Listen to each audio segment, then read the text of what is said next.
నమస్తే BCN news కి స్వాగతం. నా పేరు నీలిమ. ముందుగా ముఖ్యాంశాలు. గత 5 ఏళ్ల పాలనలో దేవుడి సొత్తును కూడా దోచుకున్న పాపాత్ములు వైసీపీ నాయకులు. తీవ్రస్థాయిలో దిగుతున్న మంత్రి నిమ్మ రామనాయుడు. నెల్లూరు 39వ డివిజన్ మూలపేటలో ఎన్టీఆర్ సుజలాప్ వాటర్ ప్లాంట్ ను ప్రారంభించిన మంత్రి నారాయణ. ₹2కే 20 లీటర్ల మినరల్ వాటర్ సీఎం సంకల్పమని వెల్లడి. రాష్ట్రంలో అప్రకటిత ఎమర్జెన్సీ నడుస్తుందన్న మాజీ మంత్రి కాకాని గోవర్ధన్ రెడ్డి. ప్రభుత్వ వైఫల్యాలను ప్రశ్నిస్తే అక్రమంగా అరెస్టులు చేస్తున్నారని ధ్వజం.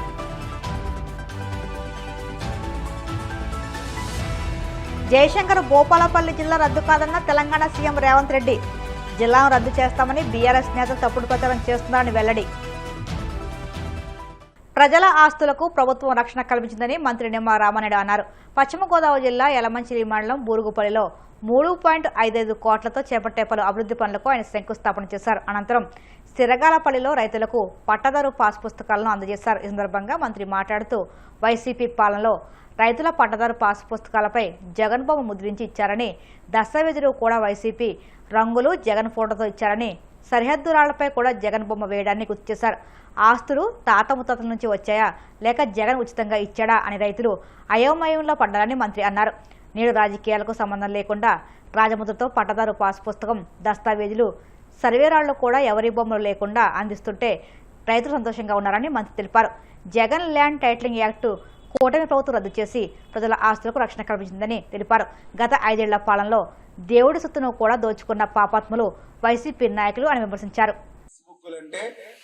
మన యొక్క భూమికి హక్కుదారులుగా మనందరం కూడా చూస్తూ ఉంటాం. ఆ రోజు ముఖ్యమంత్రిగా ఉన్నటువంటి జగన్మోహన్ రెడ్డి గారి ఫోటోలతోటి, అంటే ముఖ్యమంత్రులు మారుతూ ఉంటారు, ప్రభుత్వాలు మారుతూ ఉంటాయి, కానీ మన ఆస్తి మన దగ్గరే ఉంటుంది. ఏ ప్రభుత్వం వచ్చినా, ఏ ముఖ్యమంత్రి వచ్చినా ఆ ఆస్తి మీద, ఆ పట్టాదారు పాస్బుక్ మీద, మన ఆస్తి మీద మన ప్రభుత్వ ముద్ర ఉండాలి, గవర్నమెంట్ ఆఫ్ ఆంధ్రప్రదేశ్ ఉండాలి తప్ప ఇట్లా ఒక ముఖ్యమంత్రిగా ఉన్నటువంటి ఆ రోజు జగన్మోహన్ రెడ్డి ఫోటోలతోటి ఆ రోజు పాస్బుక్లు వస్తే ఒక భయం, రేపు ఈ పొలం అంటే ఏదైతే ఈ పాస్బుక్లో ఉన్నటువంటి ఆస్తులు మనవా లేకపోతే రేపు మరి జగన్మోహన్ రెడ్డి వైఎస్ఆర్సీపీ నాయకులు అంటారా అని చెప్పేటువంటి ఒక భయం ఆ పాస్బుక్లు చూస్తే కల్పించేది. సరే, ఈ పాస్బుక్లు దాటుకుని, ఈ డాక్యుమెంట్స్ దాటుకుని మనం పొలం దగ్గరికి వెళ్తే మనం పొలం దగ్గర ఉన్నటువంటి సరిహద్దు రాళ్లు మళ్ళీ జగన్మోహన్ రెడ్డి గారి ఫోటోలతోటి రాళ్లు పాతినటువంటి పరిస్థితి. అక్కడికి పోతే మళ్ళీ ఈ పొలం మనదా లేదా రేపు పొద్దుట వైఎస్ఆర్సీపీ జగన్మోహన్ రెడ్డి గారు పొలమా అంటారా అని అదొక భయం. ఎందుకు ఈ భయం అని అంటే ఈ మూడిటికి తగ్గట్టుగా ఒక ల్యాండ్ టైటిలింగ్ యాక్ట్ కూడా తీసుకొచ్చారు ఆ రోజు. ఏంటయ్యా ల్యాండ్ టైటిలింగ్ యాక్ట్ అని అంటే, ఈ యొక్క రైతుకి భూ వివాదం ఏర్పడితే, అంటే భూమికి సంబంధించినటువంటి తగువ వస్తే వాళ్ళు నేరుగా హైకోర్టుకే పోవాలి తప్ప క్రింది స్థాయిలో ఉన్నటువంటి ఏ కోర్టుకి వెళ్తాకి వాళ్ళకి అవకాశం లేదు. నువ్వు న్యాయస్థానానికి వెళ్ళాలంటే హైకోర్టు దగ్గరికి వెళ్ళాలి, లేదంటే నా ద్వారా నియమించబడినటువంటి నా అధికారి దగ్గరికి వెళ్ళాలి అనేటువంటి ఆలోచన. అంటే ఆస్తికి సంబంధించి మీ వివరాలు గాని, మీ సర్వే నెంబర్ గాని వేరే వాళ్ళకి నమోదైంది అనుకోండి, 2 సంవత్సరాల లోపల మీరు పిటిషన్ పెట్టకపోతే ఇంకా ఈ ఆస్తి వాళ్ళదే, మీకు సంబంధం లేదు. అటువంటి స్థితి నుంచి మన ఆస్తులన్నీ కూడా మనది కాదు అనేటువంటి ఆలోచన ఆ రోజు ఒక భయం ఉన్నటువంటి స్థితిలో మళ్ళీ ఈ రోజు తెలుగుదేశం, జనసేన, బీజేపీ కూటమి ప్రభుత్వం అధికారంలోకి వచ్చిన తర్వాత మీ భూమి మీద మీకే హక్కు ఉందని చెప్పి ఈ రోజు గవర్నమెంట్ ఆఫ్ ఆంధ్రప్రదేశ్ రాజముద్రతోటి పట్టాదారు పాస్ పుస్తకాలు మీకు అందజేస్తూ ఉన్నాం. ఇది ప్రజా ప్రభుత్వం అనే విషయాన్ని మీ ద్వారా. నెల్లూరు నగరంలో రోజుకు 3 లక్షల లీటర్ల మినరల్ వాటర్ అందించేందుకు 2014లోనే శ్రీకారం చుట్టామని మంత్రి నారాయణ అన్నారు. 39వ డివిజన్ మూలపేటలో ఎన్టీఆర్ సుజలాప్ వాటర్ ప్లాంట్ ను మంత్రి ప్రారంభించారు. ఈ సందర్భంగా ఆయన మాట్లాడుతూ ₹2కే 20 లీటర్ల మినరల్ వాటర్ పేదలకు ఇవ్వాలన్నది ముఖ్యమంత్రి సంకల్పమని అన్నారు. 3 మదర్ ప్లాంట్లు, 60 చిన్న ప్లాంట్ల ఏర్పాటుకు ₹2,60,00,000తో పనులు చేపట్టామన్నారు. ఇప్పటికే 26 వాటర్ ప్లాంట్లను ప్రారంభించామని, మరో 5 ప్లాంట్లు సిద్ధంగా ఉన్నాయన్నారు. అవసరమైతే మరో 60 ప్లాంట్లు ఏర్పాటు చేస్తామన్నారు.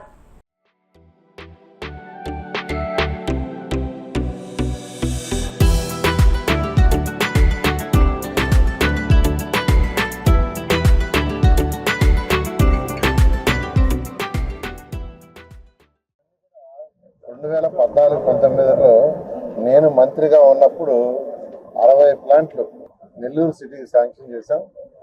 అప్పుడు అనేక ప్లాంట్లు ఎస్టాబ్లిష్ చేశారు. కానీ గత ప్రభుత్వం మా మీద కోపంతో 60 ప్లాంట్లు ఆపేసింది. రోజు నెల్లూరు కార్పొరేషన్కి నెల్లూరు సిటీ తీసుకుంటే నెల్లూరు సిటీకి 3 లక్షల లీటర్లు ప్రతిరోజు ఇచ్చేటట్టుగా ఎన్టీఆర్ సీజన్ డిజైన్ చేసి 3 మదర్ ప్లాంట్లు, వాటి కింద 60 చిన్న ప్లాంట్లు, 28 డివిజన్లు ఉంటే 28 డివిజన్లో 60 ప్లాంట్లు, అంటే దాదాపు ప్రతి డివిజన్కి 2 కానీ 3 కానీ ప్లాంట్లు ఇచ్చే విధంగా చేసి 2,60,00,000 ఖర్చు కూడా పెట్టేశాం. ఆ ఖర్చు పెడితే దాన్ని ఆపేశారు. అంటే దాన్ని ఆపేశారంటే గత ప్రభుత్వం 2,60,00,000 వృధాగా వదిలేసినట్టే. అది ప్రజల సొమ్ము. అలాంటిది ఆపేశారు. అయితే ఈ ప్రభుత్వ రంగానే మళ్ళీ ఈ 3 మదర్ ప్లాంట్ని 3 లక్షల యాక్చువల్గా చేయాలని ఆదేశించడం. దాని మీద యాక్చువల్గా ఆదాని అనే కంపెనీ వాళ్ళని అప్రోచ్ చేయము. వాళ్ళు యాక్చువల్గా వాటిని చేయడానికి నిర్ణయించుకున్నారు. ఇప్పటి వరకు 60 ప్లాంట్లలో 26 ప్లాంట్లు వర్కింగ్కి వచ్చినాయి. ఇవాళ ఇనాగరేషన్ చేసింది 26వది. ఇది కాకుండా మరొక 5 ప్లాంట్లు కూడా రెడీ అయ్యి ఉంటాయి. అంటే 31 ప్లాంట్లు రెడీ అయినట్టు. ఇవాళ సాయంకాలం కూడా 13వ డివిజన్లో ఒక ప్లాంట్ ఇనాగరేషన్ చేస్తున్నాం. వీలైనంత తొందరలో ఈ 60 ప్లాంట్లు కంప్లీట్ చేస్తాం. అవసరమైతే మరొక 60 ప్లాంట్లు కూడా పెట్టిస్తాం. ఎందుకంటే ప్రతి ఒక్కరికి తాగటానికి చక్కగా నీళ్లు ఉండాలి. ఈ రోజు కొనుక్కోవడం అంటే 20 లీటర్లు 2 రూపాయలకి ఇస్తున్నాం. 20 లీటర్లు 2 రూపాయలకి. ఇదే బయట కొనుక్కోవాలంటే 10 రూపాయలు, 15 రూపాయలు, 20 రూపాయలు ఇచ్చిస్తున్నారు. పేదలు నిరుపేదలు ఉన్నారు. వాళ్ళు ఎవ్వరు ఇబ్బంది పడరు. ప్రతి పేదవాడికి ఇబ్బంది లేకుండా చేయాలని గౌరవంగా ముఖ్యమంత్రి గారి యొక్క ఆదేశం. వారి ఆదేశం ప్రకారం పరిశుద్ధమైన త్రాగునీరు కేవలం 2 రూపాయలకి 20 లీటర్ల పరిశుద్ధమైన త్రాగునీరు ఇచ్చే కార్యక్రమం ఈ రోజు నెల్లూరు నగర నియోజకవర్గంలో 26వ ప్లాంట్ ఈ రోజు ఇక్కడ ప్రారంభించుకున్నారు సార్. ఈ ప్రభుత్వం కూటమి ప్రభుత్వం ఏర్పడినటువంటి ఈ 1.5 సంవత్సర కాలంలో ఇది 26వ ప్లాంట్.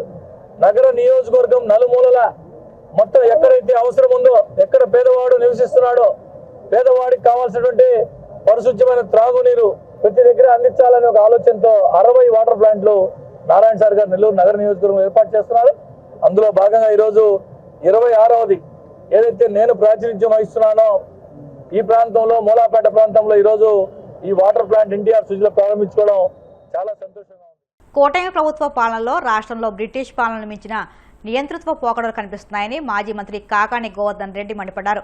హామీల అమల్లో విఫలమైన చంద్రబాబు పాలనా వైఫల్యాన్ని ప్రశ్నిస్తే దాడులు, అరెస్టులు చేయడాన్ని తీవ్రంగా ఖండించారు. టీడీపీ శ్రేణుల దాడికి గురైన మాజీ మంత్రి అంబటి రాంబాబు కుటుంబ సభ్యులను తన కుమార్తె కాకాని పూజతో కలిసి పరామర్శించిన ఆయన అనంతరం మీడియాతో మాట్లాడుతూ కూటమి ప్రభుత్వ తీరుపై నిప్పులు చెరిగారు. రాష్ట్రంలో అప్రకటిత ఎమర్జెన్సీ నడుస్తుందన్న ఆయన ప్రభుత్వ వైఫల్యాలను ప్రశ్నిస్తున్నందున వాటికి జవాబు చెప్పలేక అంబటిని అక్రమంగా అరెస్టు చేశారని ధ్వజమెత్తారు. బ్రిటిష్ పాలకులు మనల్ని ఈ విధంగా చేశారంట, ఆ విధంగా చేశారంట అని చెప్పి పుస్తకాలు చదువుకున్నాం. ఈ రోజు ఈ రాష్ట్రంలో బ్రిటిష్ పాలనను మించినటువంటి నియంత పాలన, అసలు ఎమర్జెన్సీలో కూడా ఇంత దారుణమైనటువంటి పరిస్థితులు చూస్తున్నాం. ఈరోజు ఆంధ్ర రాష్ట్రంలో అప్రకటిత ఎమర్జెన్సీ నడిచేటువంటి పరిస్థితి. ఈరోజు స్పష్టంగా సమాధానం చెప్పాల్సింది రాంబాబు గారు అనేక రకాలైనటువంటి ప్రశ్నలు ఈ ప్రభుత్వానికి సంధిస్తున్నాడు. ఈ ప్రభుత్వాన్ని ప్రశ్నిస్తున్నాడు. చంద్రబాబు నాయుడు చేసినటువంటి మోసాల మీద అయితేమి, చంద్రబాబు నాయుడు ఇచ్చినటువంటి హామీల మీద అయితేమి, చంద్రబాబు నాయుడు చేస్తున్నటువంటి విధానాల అయితేమి, చంద్రబాబు నాయుడు బొంకుతున్నటువంటి అబద్దాల విషయంలో గానీ, చంద్రబాబు నాయుడు గారు పాల్పడుతున్నటువంటి అవినీతి విషయంలో గానీ ఈ ప్రభుత్వం అన్నింటినీ ప్రతిరోజు ప్రశ్నిస్తున్నారు. అటు చంద్రబాబు నాయుడు గారిని ప్రశ్నిస్తాడు, ఉప ముఖ్యమంత్రి ఉన్నటువంటి పవన్ కళ్యాణ్ గారిని ప్రశ్నిస్తాడు, సంబంధిత మంత్రులను ఎవరైనా సరే ఈరోజు వాళ్ళకి సంబంధించి ప్రశ్నించడం అనేటువంటిది ఆయన తత్వం, ఆయనకున్నటువంటి అలవాటు. ఈ రోజు ఆయన ప్రశ్నిస్తున్నాడు, మీరు ఇరకాటంలో పడుతున్నారు, వాటికి రాజకీయంగా సమాధానం చెప్పలేనటువంటి పరిస్థితిలో ఉన్నారు. కాబట్టి మీరు ఈ రోజు ఒక పోలీసును ప్రయోగించి ఇళ్ల మీద దాడులు చేయించి, వాళ్ళ ప్రోద్బలంతో పోలీసు దగ్గరుండి దాడులు చేయించి ఈ రోజు మీరు చేస్తున్నటువంటి ఈ రావణ కాష్టం లాంటి ఈ రోజు మీరు నాంది పలికారో, భవిష్యత్తులో దీనికి సంబంధించినటువంటి భారీ మూల్యం చెల్లించుకోవాల్సినటువంటి పరిస్థితి ఏర్పడుతుంది. ఇప్పటికే జరిగినటువంటి అనేక సమావేశాలు చెప్పాం. తెలుగుదేశం పార్టీ వాళ్ళు ఈ రోజు పోలీసులను పెట్టుకుని పోలీసుల అండతో వచ్చి కుటుంబ సభ్యుల మీద దాడులు చేయడం, వ్యక్తిగతంగా దూషించడం, అదేవిధంగా మాట్లాడడం ఆ రోజు మొత్తం చూసాం, అందరం చేశాం. శనివారం నాడు మా నాయకుడు జగన్మోహన్ రెడ్డి గారి పిలుపు మేరకు మీరు ఇచ్చినటువంటి లడ్డు ప్రసాదం ఏదైతే ఉందో దానికి సంబంధించినటువంటి జంతు కొవ్వు కలిసిందని సాక్షాత్తు ఒక ముఖ్యమంత్రిగా ఉన్నటువంటి వ్యక్తి అబద్ధాలు మాట్లాడి ఆ పవిత్రమైనటువంటి ప్రసాదాన్ని అపవిత్రం చేసినటువంటి నేపథ్యంలో ఆ రోజు అందరం దేవాలయాల దగ్గర పూజలు చేశాం.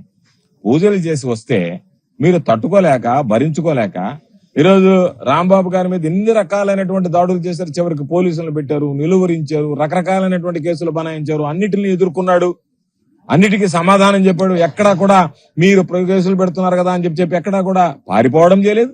ఎక్కడా కూడా దానికి సంబంధించినటువంటి దాంట్లో ఏదైనా అణిగిమణిగి ఉందామని చెప్పి సర్దుకుపోదాం అన్నటువంటి ఆలోచన చేయలేదు. ఏదైతే జగన్మోహన్ రెడ్డి గారికి విశ్వాసపాత్రుడుగా ఉన్నాడో, జగన్మోహన్ రెడ్డి గారు అంటే ప్రాణంగా భావిస్తాడో, వైఎస్ఆర్ కాంగ్రెస్ పార్టీ అంటే ఈరోజు చిత్తశుద్ధితో వైఎస్ఆర్ కాంగ్రెస్ పార్టీ జెండాను మోసేటువంటి అసలైనటువంటి వ్యక్తుల్లో ఒకడు.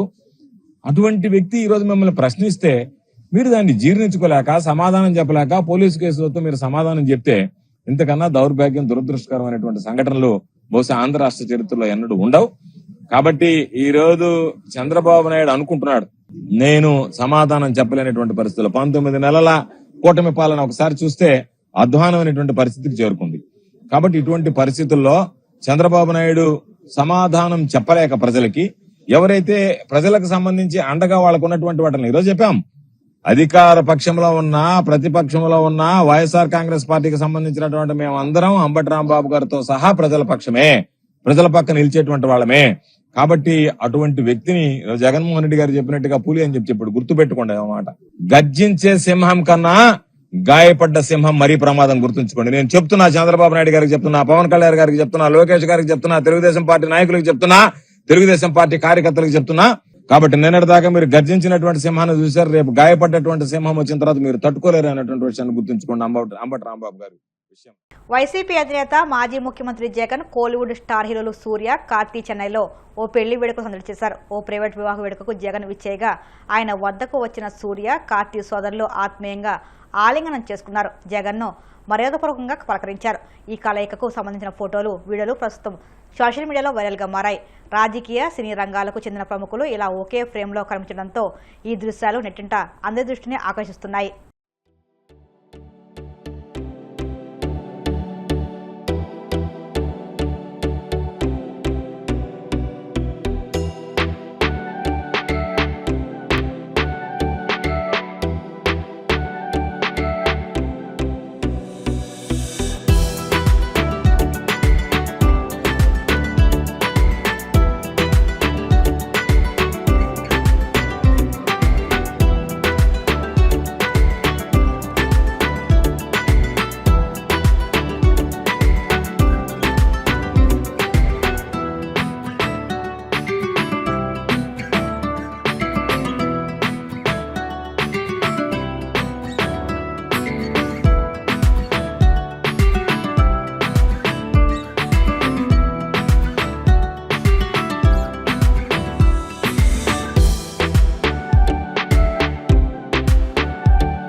ఇప్పుడు కాసేపు ప్రకటనలు.